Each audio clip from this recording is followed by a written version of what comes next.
Welcome to New Mexico Black Rifle Operators Union. I'm your host, Sean. You know, I was trying to think of how I was going to broach this subject because we're all thinking about it. My deepest condolences to the gentleman that lost his life at the assassination attempt that some idiot, his name is Thomas, let me get his name. I usually don't like Thomas Matthew Crooks. I usually don't like to name shooters in anything I do because they don't deserve to be spoke about. In this case, I'm going to make an exception. The gentleman that was killed, he was a firefighter. He was actually a captain, I believe, or a chief. He lost his life. He was a father. He's survived by his wife. There are two other people that are, in critical condition. Because some idiot decided to take out their rage on a political opponent. And I understand that to some degree. And I've had to come to realization a long time ago that that's not the way to go. So let's talk about what happened. Okay. So if you have not heard, the former president, or probably will be the president after this, especially anyone that was independent that was on the fence, saw him stand up right after he was shot at.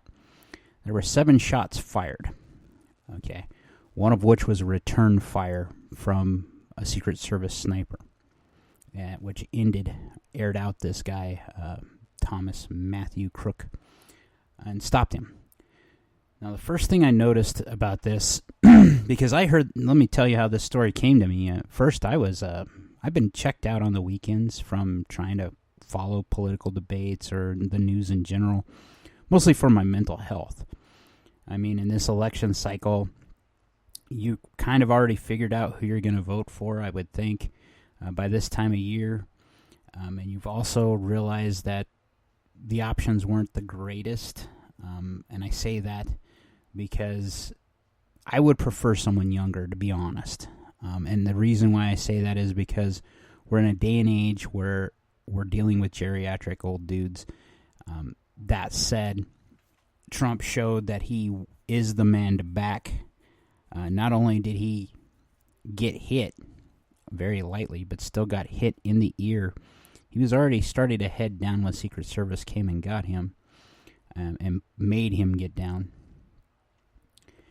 But he fought them to show he was okay, which I don't think his opponent, Joe Biden, could do, especially after watching him in that debate and seeing him even speak at the press conference he gave today, or the press release. It wasn't even a conference, a press release, where he kind of ambles around. I do applaud him for actually not making this a partisan issue. I do think, however, what we need to address, and we all know, is that we have been demonized. And I say we, I mean anyone on the right, anyone right of center, we've been demonized. We've been called Nazis for close to 7 years now. We've been called white supremacists, all because of people that have, don't have melanin in their skin, or if you have melanin like I do, because of my Hispanic background, I've been called a white nationalist because I guess that's Anglo to the new left. And the left is, when I say the left, I mean the extreme left. That's what this guy was. And what they're trying to say is don't make any assumptions of what his motives are, and I think we all know what his motives are. I think what they're trying to do is try to kind of cool the fire that's going on. But we've spoke about this fire, or at least I have, where you were going to see this type of action. I'm actually surprised that Biden himself hasn't been a target, because I could see radical leftists knowing that their candidate that has made it through the primaries and is going to be their presumptive candidate unless he steps aside, is kind of without a brain. You can tell he's going through dementia problems. He's not, doing very well. But I got this call or a text message from my friend Dexton. He said, "Hey, did you hear Trump was hit?" And I was like, what do you mean? And so I started looking up the news stuff. And unlike him, I go to alternative news sites first. So the first one I went to, believe it or not, is Twitter. And Twitter's lit up. And there's videos and pictures already showing what happened.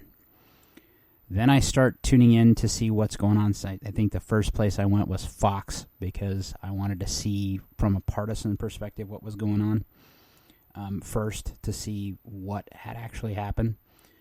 And Fox's video is very good. It shows where Trump is speaking, and had he not moved his head, he probably wouldn't be here right now.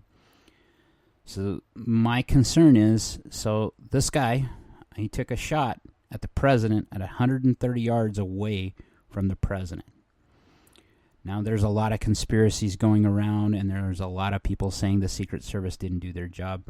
My question would be is, how big was the Secret Service detail to begin with? Because this is a former president, not the current president.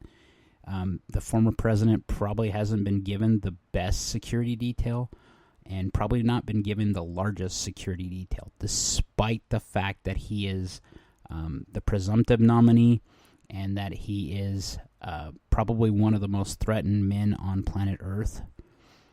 So bad on them for that.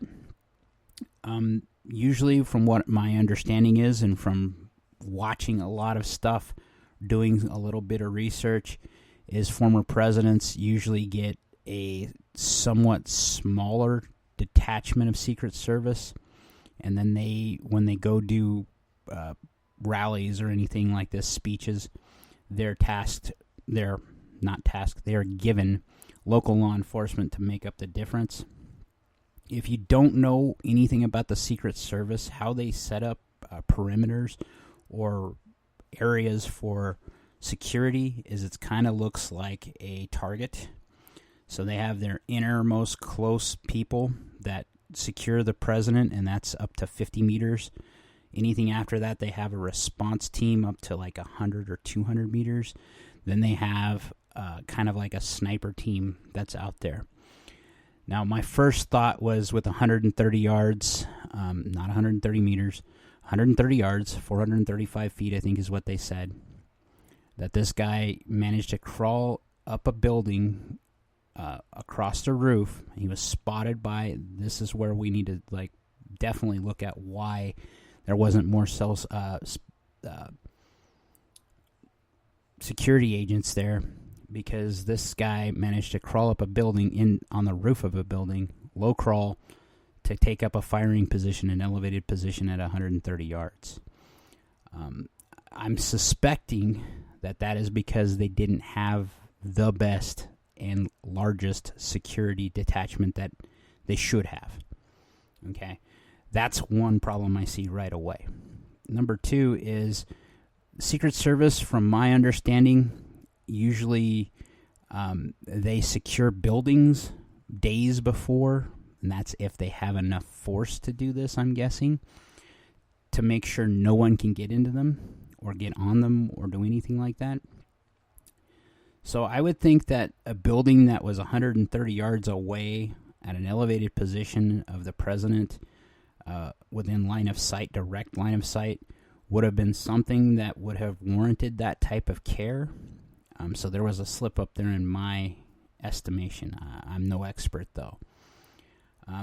The first thing I noticed after this was I tuned into ABC News on Pluto TV, because they were doing, and they're still doing, a live coverage of everything that's been going on. And their coverage hasn't been too bad. The only thing I'll say is you can tell their commentators are very much on the left. And what I mean by this is that they're trying hard not to be biased, but they have some biases that are letting leak out, specifically with the weapon.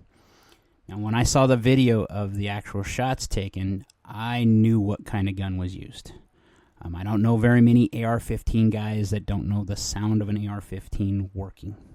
Okay, there's a certain cadence, a certain type of sound that comes from an AK or an AR-15, and once you own them and once you shot them, you know the different sounds of what's going on. There's a reason why the American military tries to disbar or not allow anyone to have Kalashnikovs in their midst because it sounds like the enemy shooting at them, but it's amongst you. So I knew it was an AR-15. But where I was going with this is the bias of this one reporter started talking about, well, this military-style gun was used. We've been hearing reports on AR-15. Maybe that's detail we need to know. The reality is it isn't. The fact is this guy got 6 shots off before he was found out. Someone else one of the people in the crowd had video of him low crawling. There's multiple angles of this happening where they tried to get people to look at this guy. And the second thing that I saw was the video of this counter sniper actually taking a shot to end the guy, to air him out and stop the threat. And what I noticed there is people were saying that he messed up. Well, if you think about that kind of target or that kind of bullseye type mentality of security, where the inner core, the middle core, and the outer core, he's looking at targets or possible threats at 800 meters or beyond. Okay? And he wasn't looking closer because he probably was told that someone else had secured those areas. That's not where a threat's going to come from. So he's looking at 800, 1,000 yards, trying to see if there's anyone over there, and he's looking for flashes or he's looking for, scope glare, and that's not what he's seeing. It wasn't until, the shots are coming down that he actually, if you watch him, you see him adjust his tripod to get a lower angle so he could take a shot. And it happens almost instantaneously once he sees this guy. And you can almost hear his shot as one of the rounds go through that shooter's gun. Like, you can hear it fire. There's been a beautiful picture. It's a scary picture of a round actually being captured, of when the round going off by President Trump's head, where you can see it just past his head. That doesn't surprise me again because there's a lot of people taking a lot of pictures and video and film. The next question I had came from my buddy Dexton is, why aren't there more people hurt? Because we know bullets don't just go away. They run into stuff. And that's where we found out that there were 3 people hit by this guy shooting at him, trying to get the president. Now, if this had been an inch difference, if this guy was more capable at shooting, this would be a different story. Okay? So in my estimate, based off of my own experience, especially with the AR-15, this man had no idea what he was doing. So he's either a novice shooter or someone who was given a gun or got a gun and thought he was going to make a name for himself with this without actually doing any zeroing, which has been a blessing to all of us because this story would have been a lot different. And I say that because the AR-15 at 130 yards is very capable of hurting people and very capable of killing someone, especially taking a headshot at 130 yards. My AR-15, for instance, is capable of sub-MOA at 100 yards. That's 30 more yards, and I don't see that group opening up because at 200 yards, I can still get pretty close to that. Okay? So this was well within the range of where it could have been a very different story if this shooter was more experienced, or more capable. And it could be just that it was a win rate wrong. Again, I honestly believe that this was proof positive that God was watching out for Trump, and he had the full armor of God on yesterday. Otherwise, this story would have been even more tragic and even more heartbreaking. And it would set another piece of history going on. I have a friend on Facebook who was trying to tell me that Obama had an assassination attempt on him.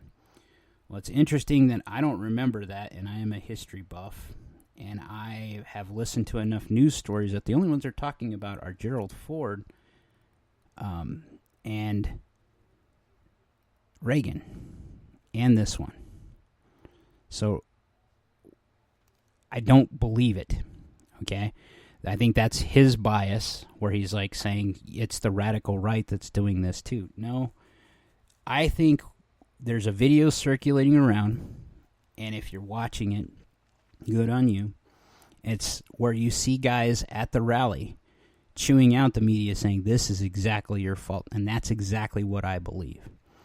You know, the media, the mass media specifically, has demonized this man, Donald Trump, so much so that they have literally called him Hitler for the last 4 years at least, if not more. And I could see a 20-year-old like this Thomas guy getting brainwashed into thinking that this guy is literally going to be the end of the American Republic, when that's not even close to what's going to happen. Whether Biden gets elected or Trump gets re-elected, it doesn't matter. They're going to make changes or do what they do, and I think if Biden gets elected again, re-elected that is, we're going to see some really bad stuff happen in our country, because we've, in 4 years or 3 years, we've seen this country fall so far from where it was when Biden had it, or when Trump had it, I'm sorry. I am 100% endorsing Donald Trump after yesterday. Despite our differences, I also don't see the right now, the conservatives, what's left of them, calling for gun control. But that is going to be a fight we're going to have, because it was an AR-15 used. You know, every time there's an incident of any kind with an AR-15, the first thing they think of is the gun's fault. When we all know damn good and well, it's mentally nuts people. It's people that have lost their mental faculties. Anyone who thought that they would influence the government by taking out one man has failed their thought process. They have failed in their political process. They have failed in their religious process. In any way possible. If your religion's required to use a gun, if your political stance requires you to use a gun to influence those or push those points, that's not the place you need to be. You know, the only way we fix this for now is with the ballot box. You know, our founding fathers spent 8 years trying to do everything possible before they had to use the cartridge box to influence political matters. We are nowhere near that place yet. We still have not even gotten through this election cycle yet. And for all of you that thought the election was rigged, you need to look really hard at what those mail-in ballots and how those were collected might have influenced larger population areas and changed the math of the election so that Biden won legitimately. Because that's what actually happened. Okay, you can say the election was stolen by that process, but Time's own article tells you how they did it, and they did it legally by using those mail drop ballots, the mailbox ballots, those absentee ballots, those things I've talked about before. Because here's why. Go to a large population center, big city. Knock on a door, then knock on the next one. Go to an apartment complex. Then go to the rural areas where conservatives actually have more voice and more sway. Now do the same. Could you knock on as many doors or take as many ballots and vote for them, put them in a box, and just take them to be collected in the city or in those rural areas? That's how they won last time. That's how we have to fight this time. If you think that we lost last time, only because they did stuff that was shady. That's because you're not paying attention to the political landscape that we're in. COVID allowed them to do a lot of stupid things that we let slide. We have since been out of the COVID stuff. It's time to not let that stuff slide. And rather than get divisive on politics right now, this is where we actually need to unite hand in hand with our enemy and say, hey, we have these bad, we don't agree, but we can do better. Because otherwise we're just going to influence more nuts or allow more nuts to do something stupid that could have catastrophic effects, not just on the people around them, but on our country. And I love my country too much to watch this type of stuff be what causes the downfall of our country. The world is watching us right now. They are always watching us. They watch during the political debates, the two candidates, and it's been pretty clear that they know one of them is a little stronger than the other. And it'd behoove us as a country to put that man back in office. So, you can sit here and look at this stuff. You can make up a lot of conspiracies, or you can take it for what it probably was. It was a 20-year-old kid who had been brainwashed by mainstream media enough that he saw no other way than to defend his country the way he thought he could. And that was the stupidest way possible. And he acted out because he was hysterical. And hysterical people do stupid things that influence all of us if we don't do something to fix it. And that's where we're at. So this man, he's 20 years old. That's the same age as my son. He was influenced for his entire school career, the last most foundational pieces of it, by these leftist teachers and the media. And yeah, I'm looking at every one of you guys in the media and every one of you guys in movies and music who have depicted Donald Trump's death and celebrated that idea, or said that someone should shoot him, or someone should hit him, or someone should kill him, or someone should put him behind bars. You are the ones that did this. And you absolutely hold all the responsibility for this. It wasn't the gun, it was you. And now we need to look at what you guys are going to do and move forward with. Because if you look at Twitter right now, you still have people calling for his death and making aiming great again, instead of saying, hey, we went too far. Part of being a human being is recognizing when you make a mistake and acknowledging that mistake and working to fix it. You've made a huge mistake. You've demonized the wrong things. You demonized one man. And he paid the ultimate price for it. He got shot at, and he lived by a miracle. Like I said, this was 1 inch. 1 inch would have been a different story. All determined because some idiot decided to get up on a rooftop and try to do this. There's a lot of people afraid right now. A lot of anxiety that this stuff is going to persist. I don't think it will. And what I mean I don't think it will is that there'll be... The Biden administration now, just to save their own butt, is going to give every bit of resources Trump needs at every rally from now on until the election happens. They will harden their own defenses to make sure Biden is defended and taken care of. These two candidates now are safe. I would actually say they need to extend that same olive branch to RFK Jr., giving his family's background and how they've been influenced by a man with a gun that was mismotivated or motivated in the wrong direction. Protect him too. Let the political process air its stuff, do its thing. We're all going to have to live with it in the end.